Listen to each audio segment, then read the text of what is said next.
तो हेलो परिवार, कैसे हो आप सभी। आज सबको आज एक बात बता दूं, आज मेरा जन्मदिन है। आज जिंदगी का एक और साल कम हो गया। मैंने एक शॉर्ट वीडियो डाली जिसमें मेरे बेटे ने और मुझे एक सरप्राइज प्लान किया और पहली बार जिंदगी में 32 साल की उम्र में पहली बार मैंने अपना बर्थडे मनाया। सच में ही बता रही हूँ, एक खुशी तो बहुत अच्छी थी, लेकिन मैं इन चीज़ों को ज़्यादा नहीं करती हूँ। मेरी ज़िंदगी में ऐसी चीज़ें ज़्यादा नहीं होती हैं। बर्थडे मेरा 32-33 साल में पहली बार मनाया गया, वो भी इस तरह से। तो वो वीडियो मैंने अपने परिवार से साझा करने के लिए डाली है।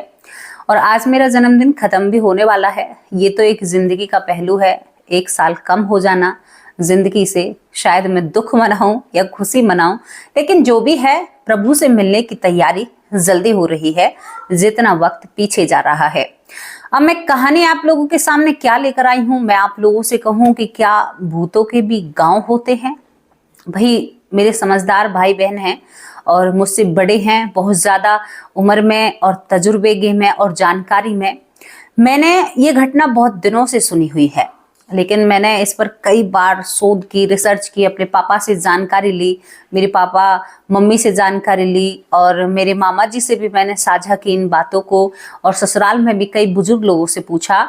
तो मेरे सामने जो जानकारी निकल कर आई उसे देखकर मैं हैरान हो जाती हूँ। और एक कहानी जो मेरे सामने निकल कर आई दोस्तों, उस कहानी को सुनकर मैं बिल्कुल ही, मेरा दिमाग घूम गया और मैंने सोचा कि भाई मेरा परिवार, अब परिवार से तो कहे बिन मैं रह नहीं सकती।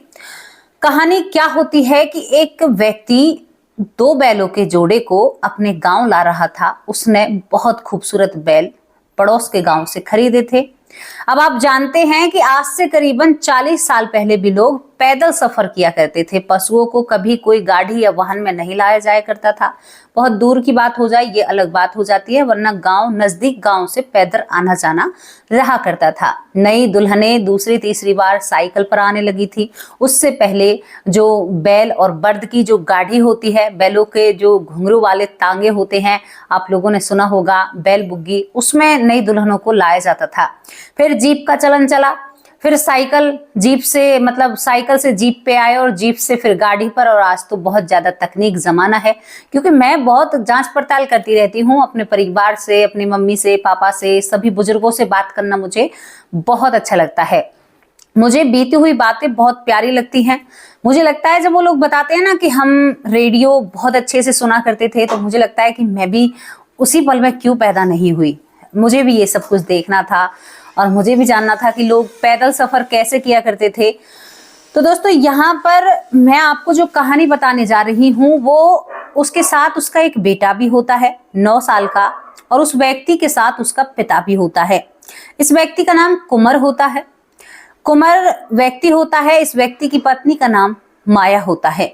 दोस्तों, यहाँ पर पिता का नाम भागमल होता है। मैंने जब कहानी जानी तो उन लोगों ने कहा कि हमने भूतों के गांव देखे, और इस कहानी के माध्यम से मैं आपको बताना चाहती हूँ कि भूतों के गांव कैसे होते हैं। तो चलिए आपको बताती हूँ कि भूतों के गांव कैसे होते हैं और क्या सच में ही भूतों के गांव होते हैं।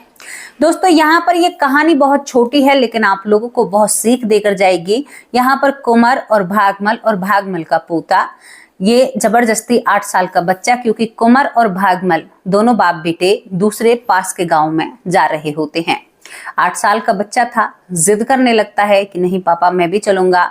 उस समय पढ़ाई का भी इतना जोर नहीं होता है और ये जबरदस्ती इसके साथ चलने लगता है। पूरे दिन पैदल चलते हैं। पैदल चलते वक्त ये उस गांव में पहुंच जाते हैं। इनको सुबह दूसरे दिन आकर अपने गांव में इस जोड़े को दिखाना था। उस गांव में एक मेला लगता है, तो वहां से जल्दी थी कि ये जो बैल हैं मैंने यहाँ पर रखवाए हैं, ये पूरे गांव में सबसे अलग लगेंगे और सबसे अच्छे लगेंगे, और अब के मेले में मैं ही जीतूंगा। इसी पर्पज से वो अपने पिता को और अपने बेटे को अपने साथ ले जाता है कि जल्दी से जल्दी सफर कट जाएगा। दोस्तों, जाते में ही उन्हें शाम हो जाती है। शाम होने के बाद जिन रिश्तेदारों के पास ये बैलों का जोड़ा लेने के लिए गए थे, वो रिश्तेदार कहते हैं कि ऐसा है कि अब तो आप लोगों को लेट हो गया, अब यहीं पर विश्राम कीजिए और सुबह निकल जाना। तो यहाँ पर जो कुंवर होता है वो कहता है कि नहीं बाबा, सुबह मेला लग जाएगा और मुझे जाकर इनको सजाना भी है, बहुत कुछ करना है। रात रात में पूरा सफर तय कर लेंगे और फिर हम पहुंच जाएंगे वहां पर। अब आप देखो, जब वो आए थे तो पूरे दिन का वक्त होता है। कुंवर अपने पिता का कहना नहीं मानता है। भागमल कहता है कि बेटा देखो, ग्रामीण इलाके बहुत दूर दूर बसे हुए हैं, जगह बहुत खाली हैं, यहाँ पर वैसा भी डर होता है। गांव वाले कहते हैं कि हमारे यहाँ पर रास्ते रात के वक्त चला नहीं जाता, यानी कुछ ऐसी चीजें होती हैं, डर के कारण लोग ज्यादा रात को निकलते नहीं हैं। दोस्तों, कुंवर आज किसी की बात नहीं मानने वाला था और कुंवर अपने पिता भागमल के साथ वहां से चलने लगता है। साथ में 8 साल का बेटा होता है। ये अपने बर्धों के बैलों के साथ चल रहे थे। बैल भी बड़े खूबसूरत सफेद रंग के, लंबे, और क्या कहूं मैं उनके बारे में, क्योंकि पहले एक बैल को बेटे के समान माना जाता था। महिलाएं बैल को घी भी खिलाया करती थी, उनकी पूजा पाठ भी किया करती थी। मतलब वो सब कुछ बैलों के बारे में कहा जाता है। अब इसके बाद क्या होता है कि ये रिश्तेदारों की बातें नहीं मानते हैं। भागमल कहता है कि चलो भाई, तुम नहीं मान रहे हो, लेकिन कुछ भी हो सकता है, मैं तो कह रहा हूं, क्योंकि वो बहुत तजुर्बेकार था। दोस्तों, ये निकल पड़ते हैं। शाम ढल रही थी, सूरज ढल जाता है। चलते चलते इनको करीबन रात को 11:30 बजे हो जाते हैं। चंदा की चांदनी से समय का अंदाजा लगाते हैं। समय की कोई व्यवस्था नहीं थी इन लोगों के पास। करीबन इनको हो भी चुका होगा, 12:30 भी बज चुके होंगे या 2 भी बज चुके। अब इनको 2-2:30 का टाइम हो जाता है चलते चलते, और यहाँ पर कुंवर अब थक चुका था। कुंवर भागमल से कहता है कि बाबा, सही कह रहे थे आप, मैंने आपकी बातों को नहीं माना। मैं तो बिल्कुल थक कर चूर हो चुका हूँ। अब मैं क्या करूँ और मैं कैसे करूँ, मेरा चलने का तो बिल्कुल मन नहीं कर रहा है। तो यहाँ पर भागमल कहता है कि बेटा, गांव नजदीक है। मतलब ये अपने बेटे से कहता है, चलो ऐसा करते हैं कि थोड़ी देर विश्राम करते हैं। गर्मियों के दिन थे, बैलों को एक पेड़ से बांध दिया जाता है। अब दोस्तों, यहाँ पर इन लोगों को भूख भी लगती है रात के वक्त। अब यहाँ पर खूब रिश्तेदारों ने खिला पिला कर भेजे थे, तो उस समय खाने को ज्यादा तवज्जो दी जाया करती थी। यहाँ पर 8 साल का बच्चा सो जाता है, लेकिन उसके बाद तभी एक बहुत भारी संख्या में लोग, मसाले जल रही हैं। कहते हैं ना कि भूत अग्नि से डरते हैं, नहीं, ऐसा कुछ नहीं था। उनके साथ बहुत सारे कढ़ा और बहुत सारी चीजें होती हैं। भागमल का बेटा जो कुंवर होता है, उसने कभी ऐसी कोई चीज नहीं देखी थी, लेकिन भागमल जानता था कि ये लोग कौन है और कहाँ आ रहे हैं। दोस्तों, वो खाली खेतों में उनके साथ बहुत सारी महिलाएं होती हैं। महिलाओं का एक झुंड उनके बीच में होता है, आगे पुरुष चलते हैं। उनमें भी एक प्रधान था, मतलब उनको जो सब गाइड कर रहा था, इस हिसाब से होता है। अब क्या बताऊं मैं आपको, उसके बाद जो होता है, उसके बाद क्या होता है कि जो कुंवर होता है एकदम उठकर के, बाबा ये लोग कौन आ रहे हैं, अरे चलो। बहुत बारात जैसा माहौल लग रहा था, रोशनी और अपने बहुत सामान थे उनके पास, और उन्हें ये दिखाई दे रहे थे। ये कहता है कि बाबा, ये लोग रात को कहाँ जा रहे हैं। तो भागमल उनका, अपने बेटे का मुंह बंद कर देता है और कहता है कि बच्चे पर हाथ रखो। 8 साल का जो बगल में बच्चा सो रहा है, कहता है कि उसके ऊपर एक पैर रखो और हाथ रखो कि वो हिल ना जाए और कुछ बोले ना। दोस्तों, उनमें करीबन ऐसे लोग होंगे, करीबन ऐसे होंगे कि 200 से 300 लोग थे एक साथ में, महिलाएं, बच्चे, पुरुष सभी होते हैं। इसके बाद क्या होता है कि वो लोग जाकर और एक व्यवस्था करते हैं, जो खाली खेत होता है।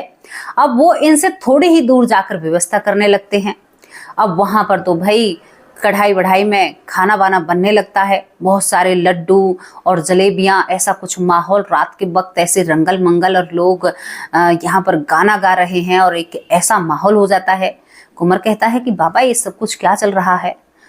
तो यहाँ पर बाबा कहता है कि मैंने तुमसे कहा था ना, ये रेरा है, यानी भूतों का चलता फिरता गांव।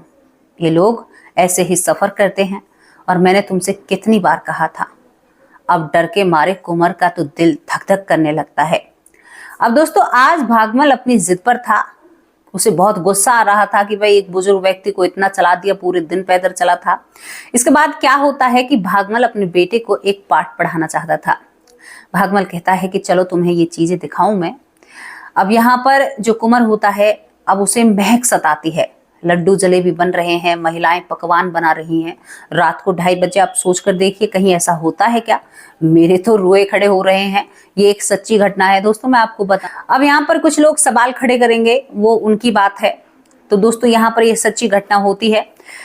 इसके बाद जो कुंवर होता है, वो उस सुगंध से सब कुछ भूल जाता है। भागमल पर भी प्रभाव पड़ रहा था और 8 साल के बच्चे पर भी प्रभाव पड़ रहा था। 8 साल का बच्चा बैठकर ये सब कुछ देख रहा था। दोस्तों, इनके दिमाग में जाने क्या होता है कि तीनों जने उठते हैं और उठने के बाद क्योंकि वहां पर भोजन बनकर और परोसा जा रहा था, बहुत सारे लोग लाइन से बैठे हुए हैं और उसी लाइन में भागमल का बेटा कुंवर और कुंवर का बेटा 8 साल का बैठ जाते हैं। जब ये वहां पर बैठ जाते हैं तो ये भाई लड्डू खाते हैं, जलेबी खाते हैं। आप सोच कर देखिए, रात को 2:30 बजे कहां पर क्या हो रहा है। चलता फिरता पूरा गांव एक साथ चल रहा था। इसके बाद ये सभी बहुत सुंदर लग रहे थे, सब कुछ वहां पर बहुत अच्छा लग रहा था। लोग गाना गा रहे थे और लोग भोजन परोस रहे थे, महिलाएं कुछ कर रही थी, खाना बना रही थी। अब जैसे भोजन परोस के 2 जने तो चले गए, अब तीसरा व्यक्ति आया और इन तीनों को भोजन डालते वक्त तो वो कहता है कि तुम कौन हो, तुम तो हमारे ग्रुप में से नहीं हो। दोस्तों, यहाँ पर वो व्यक्ति खड़ा हो जाता है और सरदार को बुलाने लगता है। ये फिर भी खाए जा रहे हैं, इनके दिमाग पर कुछ ऐसा प्रभाव पड़ता है, लेकिन जैसे ही वो सरदार आता है और सरदार कहता है कि भाई कौन हो तुम, तो इन्हें एकदम ध्यान होता है कि हम यहाँ पर कैसे आ गए और हम तो बैठकर खाना खा रहे हैं। भागमल को महसूस होता है कि प्रभाव हमारे ऊपर पड़ा है। भागमल खड़ा हो जाता है और कहता है जी बहुत जोर से भूख लगी थी, इसीलिए खाना खाने बैठ गए, राहगीर हैं और सुबह हमें वहां पर जाना है। मतलब भागमल ऐसा दिखाता है कि हम इनसे डर नहीं रहे हैं। तो यहाँ पर जो उनका प्रधान होता है या उनका जो संचालक होता है वो कहता है कि इन्हें खाना दिया जाए और इनको खाना खाने नहीं दिया जाए। भागमल को सारी सच्चाई पता थी लेकिन वो नहीं बताता है और यहाँ पर वो कहता है कि देखो आज तो तुमने ये गलती कर दी है, हमारा जो गांव है वो बहुत अच्छा है, हम अतिथियों को बहुत सेवाकार मानते हैं, लेकिन कभी किसी रेरे के ऐसे सामने मत आना और उसके खाने को खाने के लिए मत बैठ जाना। आज तो हम तुम्हें खाना खिला रहे हैं और तुम्हें छोड़ रहे हैं, तुम्हारे साथ एक बच्चा है, तुम्हारा बेटा है, दोनों बहुत खूबसूरत बैल बंधे हुए इन्हें नजर आते हैं और वो कहते हैं कि हम वो लोग नहीं हैं जो तुम लोग हमें जान रहे हो। बैठकर खाना खाओ और जल्दी से जल्दी जितना दूर हो सके ना उतना दूर हमसे चले जाओ, क्योंकि हमारी जो आदत है और जो हमारे अंदर जो चीजें हैं उन्हें हम भी काबू नहीं कर पाते हैं। यहाँ का जो सरपंच लगा लो या यहाँ का जो इन सब चीजों को अपने काबू में रखता था, वो इंसान या भूत कहूँ क्या कहूँ, वो इस तरह की बातें करता है। दोस्तों, इनका कैसा खाना ये बहुत जल्दी में निपटाते हैं। उन लोगों को बदलाव शुरू हो जाते हैं, मतलब वो खाना खाते खाते उनके रूप बदलने लग जाते हैं, क्योंकि उनके हालत खराब हो चुकी थी, वो गुस्से में आ चुके थे। यहाँ से ये तीनों भागते हैं और भागने के साथ साथ अपने बैलों को खोलते हैं और जितनी इनमें ताकत होती है उतना ये इन लोगों से दूर जाना चाहते हैं।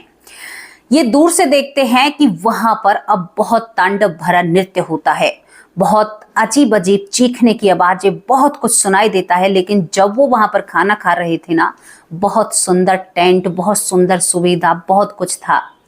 अब यहाँ पर ये चलते रहते हैं, बहुत तेज भागे थे, बैलों को भी भगाया था। यहाँ पर बाबा ने बैलों को भगाया था और बेटे ने, जो 8 साल का बेटा होता है, उसको अपने कंधों पर बिठाया था कुंवर ने। दोस्तों, ये भागने के बाद जैसे ही गांव करीब आता है तो सुबह के करीबन 4 बज जाते हैं इनको भागते भागते। तो यहाँ पर कुंवर कहता है कि बाबा ये सब कुछ क्या था, मेरी समझ में नहीं आया।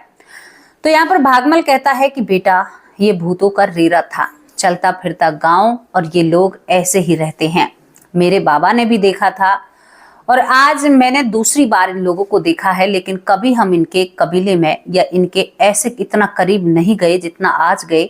पता नहीं क्या हुआ दिमाग को जो हम इनके इतना करीब चले गए। दोस्तों, ये स्टोरी सुनकर बस मैं हक्की बक्की और मैं हैरान कि भाई ऐसा भी होता है, इतना सब कुछ। हालांकि आज मुझे कमेंट बॉक्स में एक भाई ने कहा था कि अब तो भूतों की जगह भी मोबाइल ने ले ली है, लोग 1-1 बजे तक फोन देखते हैं। पहले 1 बजे लोग वॉशरूम नहीं जाया करते थे।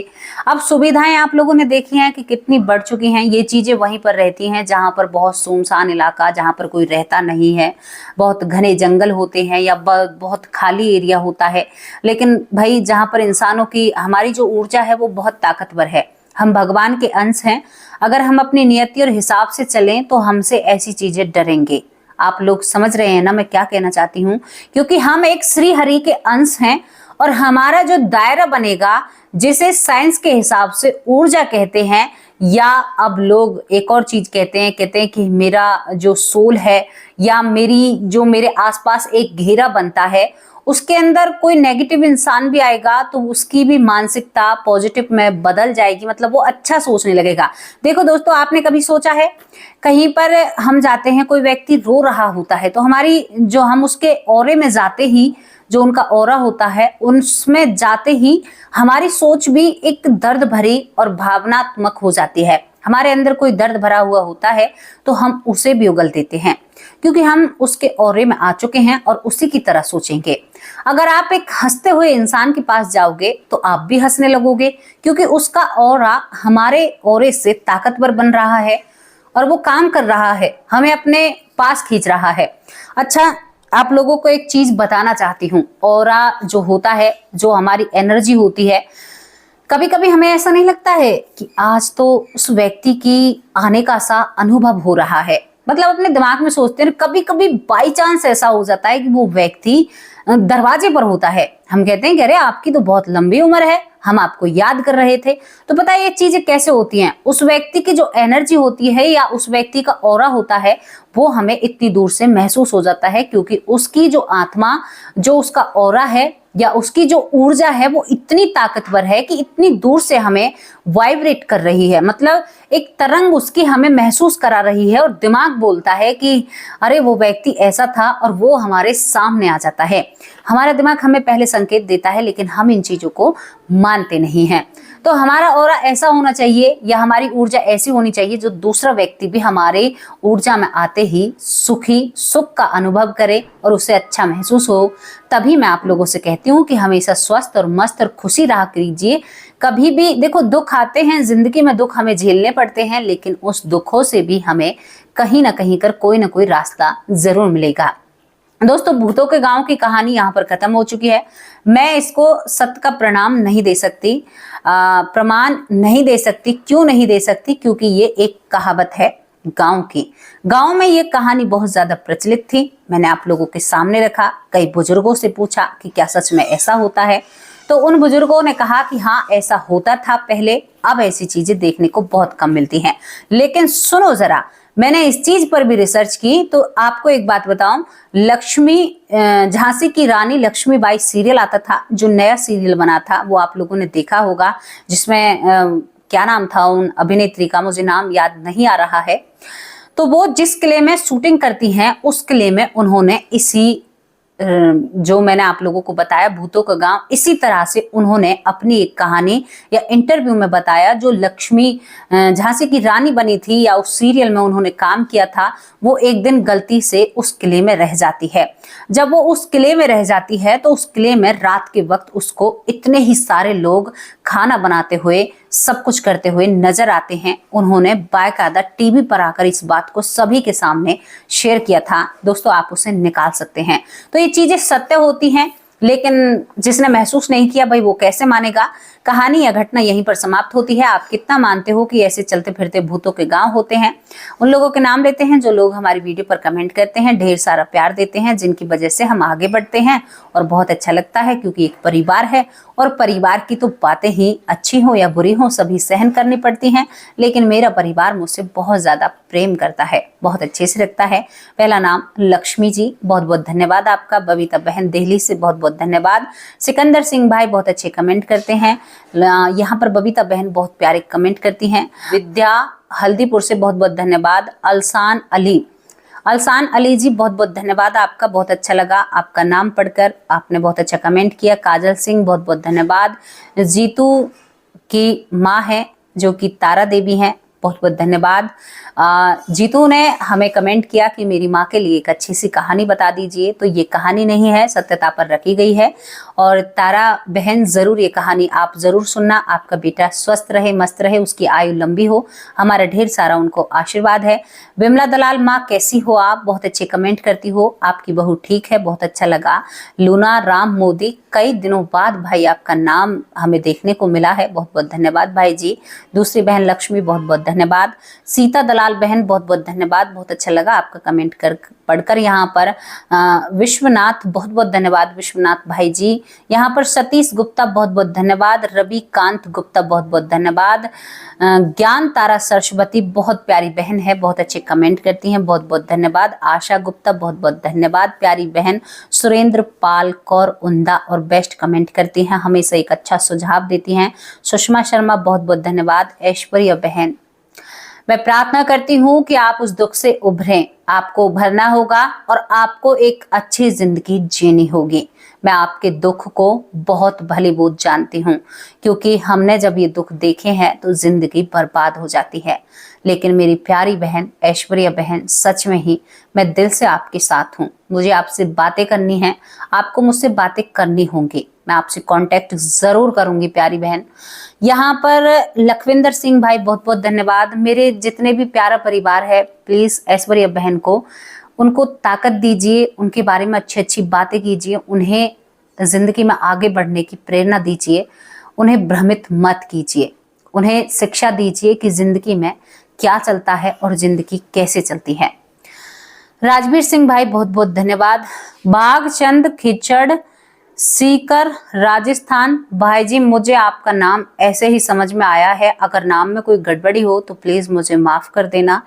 अब ये नाम मुझे भागचंद खिचड़, सीकर, राजस्थान से, बहुत बहुत धन्यवाद भाई आपका। उर्मिला खड़का, बहुत बहुत धन्यवाद प्यारी बहन। अनिल साक्या भाई, जो कई दिनों से गायब हैं, कमेंट नहीं कर रहे हैं। गुरुचरण सिंह भाई भी गायब हैं। इंदु शर्मा, कैसी हो प्यारी बहन, आप कभी भी कमेंट रेगुलर करती थी लेकिन अब आप गायब हैं। मधु उपमन, जो मथुरा से हैं, उन्होंने हमें जन्मदिन की ढेर सारी बधाई दी है, बहुत बहुत धन्यवाद प्यारी बहन। सुनीता यादव बहन, बहुत बहुत धन्यवाद। रवि सोनी, बहुत बहुत धन्यवाद। सीता राम गुप्ता, बहुत बहुत धन्यवाद। मीनाक्षी वर्मा, बहुत बहुत धन्यवाद। शरीफ बाला बहन, बहुत बहुत धन्यवाद। सोमवती बहन, बहुत बहुत धन्यवाद। तुलसी शर्मा भाई, बेटी कहकर बुलाते हैं, बहुत बहुत धन्यवाद। शकुंतला बहन, बहुत बहुत धन्यवाद। सुमन कुमारी बहन, बहुत बहुत धन्यवाद। गुरुचरण सिंह भाई, बहुत बहुत धन्यवाद। सीमा बहन, जो लखनऊ से हैं, बहुत बहुत धन्यवाद। सुषमा, चंदन कुमार, चंदन भिष्ट, बहुत बहुत धन्यवाद। यशवंती माँ, कैसे हो आप, बहुत बहुत धन्यवाद। यहाँ पर हमारे चैनल पर 2 यशवंती हैं। सीता देवी शर्मा, बहुत बहुत धन्यवाद। नीता कुंतल जी, बहुत बहुत धन्यवाद। यहाँ पर बहुत लोग हैं। यहाँ पर हमारी ललिता बहन है जो हरियाणा से हैं, बहुत बहुत धन्यवाद। आप सभी का तहे दिल से शुक्रिया अदा करती हूँ। आपके कमेंट और आपके नाम बहुत अच्छे हैं और आपकी प्रेरणादायक कमेंट मुझे बहुत ही ज़्यादा प्रेरणा देते हैं। आपके साथ और विश्वास से मैं इतना आगे बढ़ रही हूँ। मेरा परिवार हर रोज बढ़ता है। आज मेरा जन्मदिन था, जन्मदिन बीत चुका है, थोड़े बहुत टाइम रह रहा है और कहते हैं दोस्तों, जिंदगी का एक पल खत्म हो रहा है। आज है, जी लीजिए, जी भर के जी लीजिए। जिंदगी बार बार मौका नहीं देती। श्री हरि का नाम लीजिए, भगवान का जप कीजिए, अपनी जिंदगी को बेहतर बनाइए। जब हम उनके सामने खड़े हों तो शायद वो हमें देखकर कहें कि आओ मेरी गोदी में तुम्हारा स्थान है, तो वो माहौल, वो पल कितना अच्छा रहेगा। जब हमसे कहें लाडली जी, हमारे कान्हा जी हमसे कहें आज अक्षय तृतीया है, सभी को ढेर सारी बधाई और शुभकामनाएं, ये हमारे बहुत अच्छा पर्व है। तो दोस्तों, मैं चाहती हूँ कि जब मेरे परिवार के जितने भी सदस्य हैं, जब उनकी उम्र पूरी हो जाए, जब उनका जाने का वक्त हो, तो मेरे श्री हरि उन्हें लेने के लिए आए। और पता है, एक भक्त की बात भगवान जरूर सुनते हैं। अपने अंदर से गंदगी निकालिए और अपने आप को ऐसा कीजिए कि वो भगवान भी मजबूर हो जाएं तुम्हें गले लगाने के लिए। अरे मैं इतनी ज्यादा, कहते हैं ना कि मैं बनूं, हम हमेशा कहते हैं कि भाई मैं पर कभी गुमान नहीं करना चाहिए, लेकिन मैं भक्त बनूंगा, इस गुमान के साथ जियो। अरे मेरा जो साथी है, मेरा जो दोस्त है, वो श्री हरि है और मैं उसकी दोस्त हूं। अरे मेरी जो सखी है वो राधा जी हैं और मैं उनकी सखी हूं, मैं उनकी दोस्त हूं। मैं बहुत घमंड करती हूँ इस बात पर, और मैं बहुत ही ज्यादा घमंड करती हूँ सच में ही। अपने भगवान के प्रति ना एक बहुत ज्यादा समर्थन होना चाहिए और दिल में एक बहुत उम्मीद होनी चाहिए। दोस्तों, मैं बहुत बड़ा कहने वाली हूँ, तो आप सभी मुझे आशीर्वाद देना, क्योंकि आज मेरा जन्मदिन है भाई, थोड़ा तो आशीर्वाद दे दो। अब आप लोगों से विदा लेती हूँ, और प्यारे परिवार हमेशा आप खुश रहें, स्वस्थ रहें, मस्त रहें, जिंदगी में कोई भी दुख ना आए। नमस्कार, जय हिंद, जय